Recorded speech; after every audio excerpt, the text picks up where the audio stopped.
क्या हुआ सर? कुछ नहीं, वो ऐसे बैठे थे, नॉर्मल फ्रेंड है, बात करने आए हुए थे। చాలా కేసెస్లో పోలీసులు హోటల్ రూమ్స్పై రైడ్ చేసి కపుల్స్ని ఇబ్బంది పెట్టడం అండ్ వాళ్ళ దగ్గర మనీ తీసుకోవడం లాంటివి జరుగుతూ ఉంటాయి. పాపం చాలా కేసెస్లో కపుల్స్ వాళ్ళకి భయపడి మనీ ఇచ్చేస్తూ ఉంటారు. అసలు అలా హోటల్ రూమ్స్కి వెళ్ళి రైడ్ చేసే పవర్ పోలీసులకి ఉందా అనే క్వశ్చన్ ఇప్పుడు రేజ్ అవుతుంది. దీనికి ఆన్సర్ నో, పోలీసులకి ఆ పవర్ లేదు.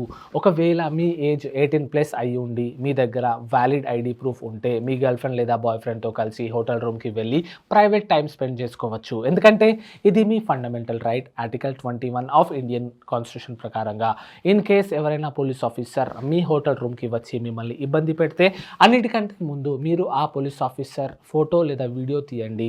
అండ్ మీరు అతని మీద దగ్గరలో ఉన్న పోలీస్ స్టేషన్కి వెళ్ళి కంప్లైంట్ కూడా చేయవచ్చు. లేదంటే అతనికి సీనియర్కి కంప్లైంట్ ఇవ్వచ్చు, లేకుంటే స్టేట్ పోలీస్ అథారిటీ కూడా కంప్లైంట్ చేయవచ్చు.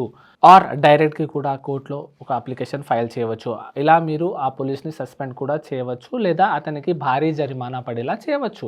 సో ఈ రీల్ని వెంటనే అందరికీ షేర్ చేయండి, లా తెలుసుకోండి, మీకు మీరే లాయర్ అవ్వండి. ఇలాంటి ఇంకా లీగల్ విషయాల కోసం మీ లీగల్ గురును ఫాలో చేయండి. Thank you.